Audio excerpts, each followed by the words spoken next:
My very great pleasure to introduce Heather Matteson, Mothers for Nuclear. I feel especially grateful that she took time out from her exceedingly important job at Diablo Canyon. Michael Schellenberger, he did have an excellent statement, and one of the things he said was, we got to stop talking about nuclear being safe and cost efficient. We got to talk about the people who run it, because it's the people who make it safe and cost efficient.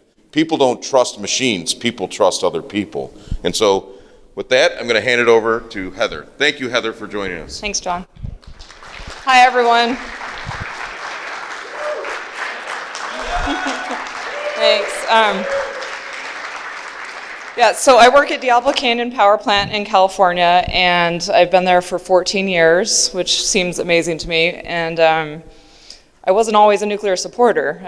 I grew up in the country in Arizona, and my family was pretty skeptical, and we had very little resources. I had a well on my property that didn't produce much. I conserved electricity, grew up very conservation oriented, trying to be efficient with my use of resources. And so after I started at Diablo Canyon, it actually took me a while to get all my questions answered.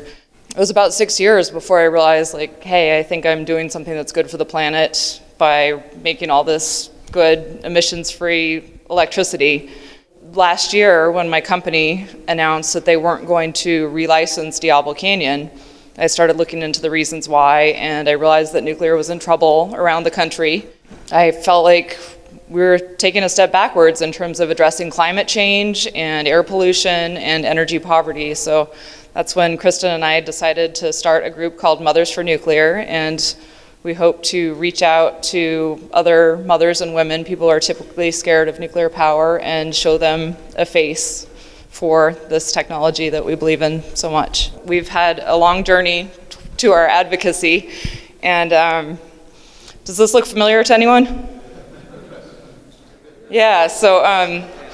So Eric from Generation Atomic, he's from Minnesota, and his senator did the Stuart Smalley, you're good enough, you're smart enough, and people like you. So we've had to tell ourselves that a lot. When we started Mothers for Nuclear, we were pretty nervous to speak out. We didn't think we were good enough. I think one of the first things that happened is we spoke with a reporter at the San Francisco Chronicle. He wrote an amazing story. We thought he was just going to kind of slaughter us because California hasn't been very friendly to nuclear advocates. But he wrote this amazing story about how we were trying to do good for the planet, and he'd also asked our company, is it all right if these people speak out in favor of Diablo Canyon, in favor of nuclear, when you're you're not going to keep running the plant? And they said, well, we can do whatever we want on our own time. So that made us feel enabled to go out and start talking about this more. You're smart enough. That was another challenge too. I think lots of us struggle in the nuclear power industry, those of us that don't have PhDs in physics or nuclear engineering, to feel like we could answer all the questions that people bring up. And it turns out you don't have to know everything. It's all right to say, I don't know. It's all right to say, why you believe in this technology. It doesn't have to necessarily explain how a plant works, but maybe why it's important. And people like you. So people like to see a face, they like to see a smile, and that's more important than explaining a technology. So we decided to go for it. We started Mothers for Nuclear. This is me and my daughter Zoe's in the middle, and then that's Kristen Zaitz. She also works at Diablo Canyon with her kids, Kate and Oliver. And so I was just going to tell you a little bit about what we've learned over the last year trying to talk about nuclear in a different way. We start with things that people care about. For us, human health, nature, and the future. We like to connect with people on their values first, rather than saying here's our plant and it's really safe and we're going to tell you how safe it is, and we're going to say safe so many times that you actually feel a little bit more scared because why are they saying safe so much? So we try to connect with an audience on what they care about first. What works? Trial and error. We're not communications majors. We're engineers. And if you mess up, then that's okay, you'll learn from it. This is something that was particularly hard for me because I'm a reactor operator at Diablo Canyon, and we're trained to never mess up. You're not allowed to mess up, no mistakes are allowed. And so to go out there and start, putting yourself in a position where you could fail is a leap of faith.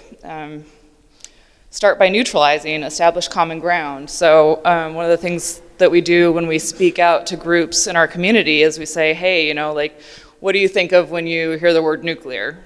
You guys, want to do it? What do you think of when you hear nuclear? Anyone?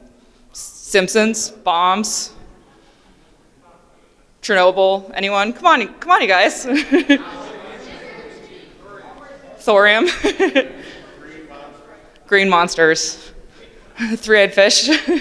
Yeah, all kinds of bad stuff. So we get all that out in the open, and that allows people to let go of their ideas and then say, I used to think that too.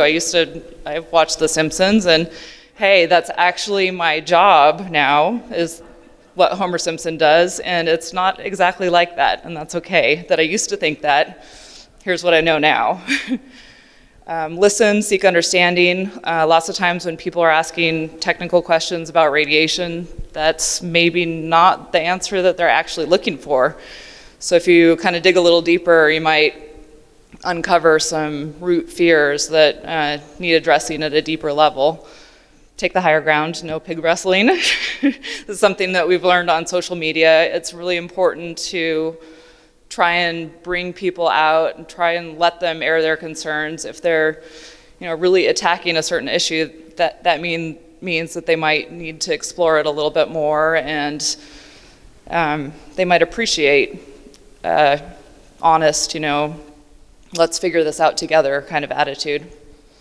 And finally, understand your audience and platform. There's all kinds of people that care about all different things. I personally am doing this for the things that I mentioned earlier: environment, climate, human health. But if I'm going to talk to a conservative in Washington, I might not start with that. I might start with infrastructure or national security or something like that. What's working? We can be interesting, nuclear engineers. Use pictures of people. This is our East Coast lead for Mothers for Nuclear, Sarah Spath.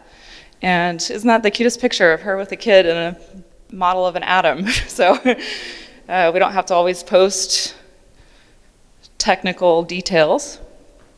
Video's great, personal stories are great.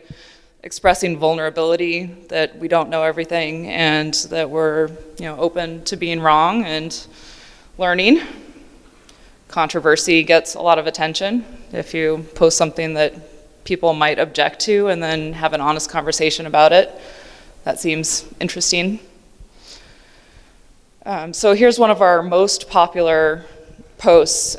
Kristen spoke at a conference in Seattle with the Seattle Friends of Fission, the company that was organizing her talk, Energy Northwest. They did a series of interview questions for all the candidates, and I just thought this one was amazing. They asked her, why do you think there's not more widespread support for nuclear energy? And instead of saying, people are scared of radiation, or they don't understand how the plant works, or, people conflate it with weapons. And she didn't go into any of that. She said, because of people like me. She doesn't know how to evaluate risk. We're all human. We have a hard time saying, what's more dangerous or what's more risky. And the picture is very fitting. That's her with her kids in Cuba, where they don't have seatbelts. And so she was just expressing her own vulnerability. She feels okay getting into a car without a seatbelt. That's probably a whole lot more risky than nuclear power, yet here she is, willing to take that risk, and lots of people aren't willing to take the risk of nuclear power. We've been doing a lot of video. We like to show videos of people. It's not hard to do. You could just go out. This is on the hill behind my house with our iPhone that we propped up in a tree to talk about the New York Clean Energy Standard. And it was kind of hard to get this video made because we had the kids with us and they were being so difficult, like talking in the middle of when we're supposed to be recording. And if you guys go to our Facebook site, we actually have the video posted there. You can watch it later. And it turned out so cute because the kids were there, and Kate just makes this like amazing little comment right in the middle of it. Do people in nuclear have feelings? Of course we do. It's all right to get passionate. It's all right to cry. It's all right to show we care about this for a reason. The picture on the right is me holding my daughter Zoe. I was speaking at our local school board meeting where they're talking about how the closure of Diablo Canyon is going to impact the funding of our schools. And there weren't really any pro-nuclear advocates there, so it was pretty powerful for me to go up there with Zoe and say, like, hey, we don't need to just talk about funding. We should actually be talking about how do we support nuclear power, and it's really the best thing for the community to keep the plant open rather than try and figure out how to make up funds in other ways. On our website, we tell a lot of personal stories. We had a pro-nuclear march earlier last year with Eric. Met lots of great people there, and it's been amazing. We've acquired, people. This is Emma Redfoot. She found us on Twitter and literally arrived at our doorstep in San Luis Obispo. And she has an amazing story about how she went to go live in Peru as an environmental studies major and just realized how much energy was important to their way of life. And so she decided, I want to bring energy to people. That's what I want to do. And she started looking into how to do that, and it became obvious to her that nuclear was the only way. So now she's getting her master's in nuclear engineering in Idaho. So that's a pretty powerful story. Corporate branding. This has been a hard thing for us too, because my company, again, PG&E, they're not very supportive of nuclear right now. So I don't really want to go parade around, with PG&E signs, but it's powerful when you show up with your own handmade signs with the message that you care about on them. And Meredith knows about this too. I've learned a lot from her in terms of how to show people that you care in a way that doesn't make it seem like you're just a corporate face. So we did a little experiment. This is a Google image search, putting a face on our industry. And so the one on the top is the Mothers for Nuclear. And you can see there's lots of us. There's people and kids and moms, and it's great. And then the other anti-example is Blue Cross down there. There's no people. It's not very friendly. So I say put a face on it. And that's me in the control room on my last day on shift, actually. But lots of times we see pictures of power plants with no people in them, so we want to change that, and we want to show that people are important to running plants, and that plants running are important to us too. Thank you.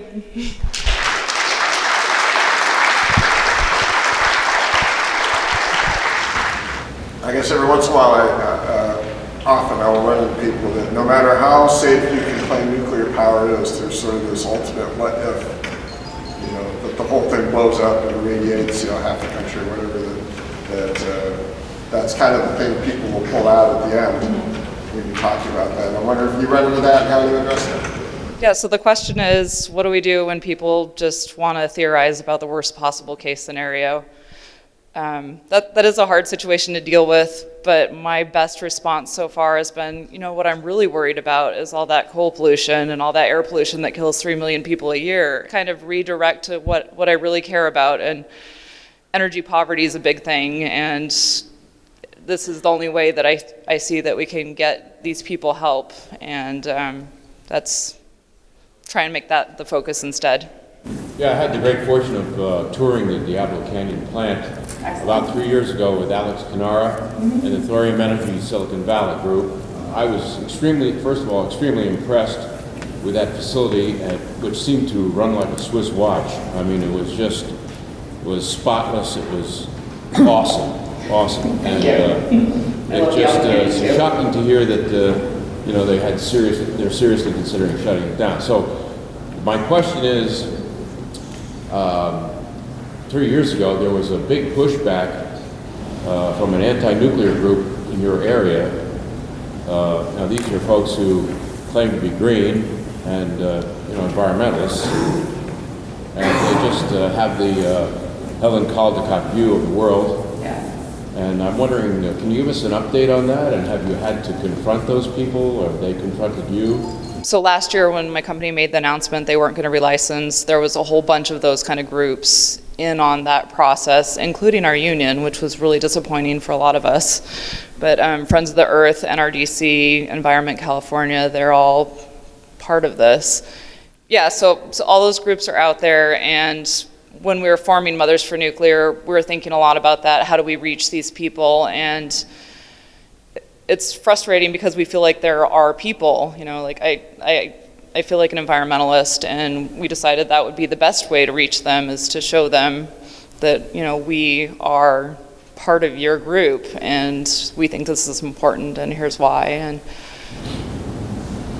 can you talk a little bit about your structure for your organization and how you fundraise and sort of give people an idea if they want to do something similar? Because I see a lot of not mothers out here that could maybe do, small organizations like you're doing, because I think if we pinpointed them all around the country with different aspects, it would be like... Yeah, we've seen more and more organizations pop up recently. It's been really exciting, Eric with Generation Atomic, and, we learned about Meredith with... Vermont Yankee. So it's been exciting to see lots of different groups like this forming.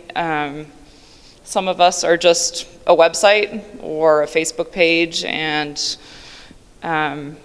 for Mothers for Nuclear, we're starting the process of getting nonprofit status, and we really don't fundraise. We don't have any money, so we're trying, and if you guys would support us, that would be great. I left some flyers on the tables. If y'all want to sign up on our website, we have an email list. Where can we donate? It's on our website also. And we would love to keep in touch with all of you. We're all in this together and trying to do a better job together. Things that have been in service for maybe 40 years. Yeah. There's always a pushback on the safety of something that old. When stuff breaks, we fix it. We have a really stringent maintenance program. We're always upgrading systems. There's actually not that much in the plant. There really is original to the plant. There's lots of piping, but we do surveys on that and we replace as necessary. The facility itself, you mentioned how amazing it was when you toured, and it's huge and it's concrete and it's there, and it's so much more cost effective to just fix what you need to fix rather than give up on it and start over new. Okay, thank you. Thank you very much, Heather. Thank you so much for doing this. Really appreciate it.